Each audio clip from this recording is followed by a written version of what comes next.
Inshuti zanjye bavandimwe kandi banyarwandakazi, nongeye kubasuhuza no kubaha ikaze kuri Ndayisaba Epimac TV. Ndabasuhuje cyane. Ndashaka no kwibutsa rero we utarakanda kuri subscribe kubyibuka ukibibona none aha ngaho ugahita ubikora, ndetse ugakanda no kuri like, ndetse ukaduha comment aho binashoboka, ugasharinga ibi biganiro kugira ngo ubu bwenge ubumenyi bugere kuri benshi kandi turusheho kunguka buri munsi uko bugiye nuko bwije. Nkuko bisanzwe rero dusobanura imigani y'Ikinyarwanda kugira ngo twumve ikivuze, tugire inyigisho runaka tuzikuramo, ubutumwa burimo bugende butugira akamaro mu buzima tubamo bwa buri munsi kandi tububyaza umusaruro. Ntitukumva ibintu gutyo ngo bitambuke, ahubwo tujye tugira ubutumwa, tujye tugira ikintu gifatika dukuramo kandi cyatugirira akamaro, kugira ngo imimerere yacu, imigenzereze n'imikorere bibashe guhinduka uko bukeye nuko bwije. Ndashaka ko dusobanura undi mugani w'Ikinyarwanda baca bavuga ngo iminsi iteka inzovu mu rwabya. Iminsi iteka inzovu mu rwabya. Tugerageje kubisobanura tunyujije hejuru bya bindi bita mana yinje. Ubundi iminsi nyine ni iminsi isanzwe, guteka nabyo birasanzwe bizwi, ni uguteka nyine. Inzovu ni cya gisimba kinini kiba mu ishyamba, kiri mu bwoko bw'inyamabere. Hanyuma urwabya ni akantu gatoya wenda ku batabizi. Hari inkono za Kinyarwanda zo hambere zabaga zikoze mu ibumba, zabaga zifite akantu gapfundikira, bamwe bakita urwesa ariko abandi bakanakita urwabya. Nabo kaba gameze nk'inkono ariko ko gato nyine gapfundikira izindi nkono, ni gato cyane.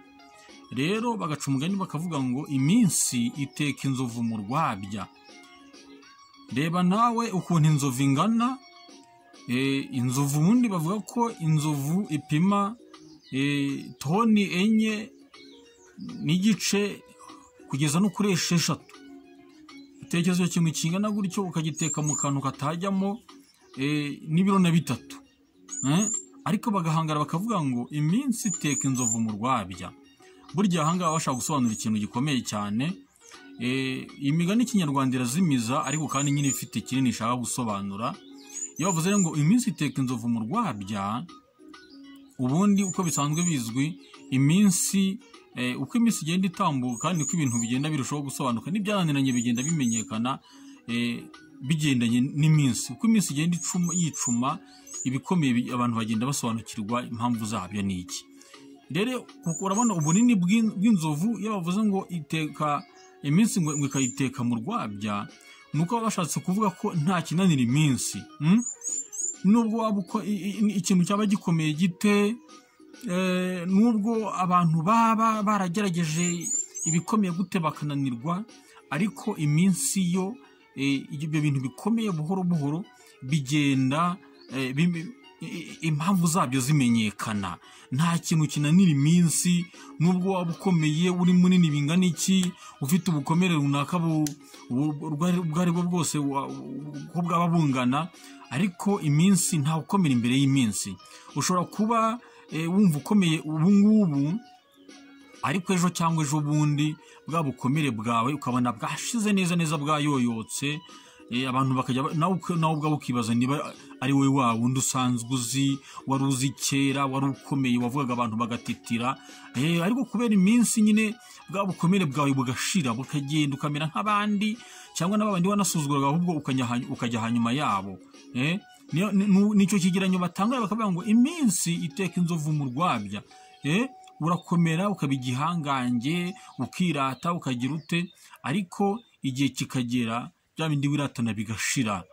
Ukaba hasi rwose, iminsi ikagukubita neza ikagutunganya, ukajya hanyuma y'abandi ahubwo, ndetse ibyo wari ufite bikagushiraho, bwa bukomere bwawe n'urushongore n'ubukaka ukagushirana neza, ukagenda ukajya hasi rwose, ukamanika amaboko ukavuga uti noneho ndemeye. Nubwo rero nuko bazimiza Abanyarwanda, nuko bashatse kuzimiza baca uwo mugani bakavuga ngo iminsi iteka inzovu mu rwabya. bashaka kuvuga yuko nubwo waba ukomeye gute iminsi irakumanura rwose ukajya hasi neza neza neza neza, hahandi wumva uri intare iminsi ikakugira isazi. Nicyo baba bashaka kuvuga, ariko mesaje nyine irimo ni ukuvuga ngo icyo tugomba kukuramo, ntitukiyemere, ntitukirate. Uyu munsi urirata, ariko ejo cyangwa ejo bundi bizahinduka. Twagenda n'ubundi tunabigarukaho no mu yindi migani. Hari ubwo usanga imigani ivuzwe mu buryo butandukanye ariko wenda isobanura kimwe.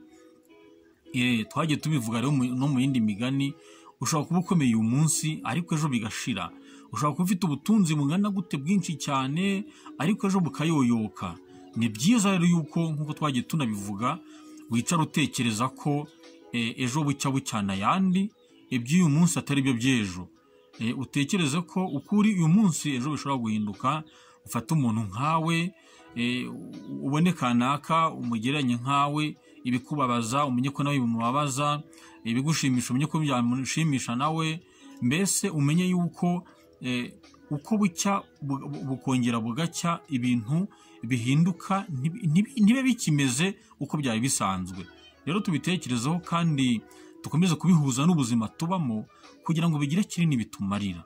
Ndabashimiye, mukomeze kuza uno mugani no kumva neza no kuwutekerezaho kugira ngo ubutumwa tubugire ubwacu, kandi iminsi yacu turushaho kuyigira myiza. Uko dutera intambwe ari nako tugenda duhinduka, tuva mu bwiza tujya mu bundi.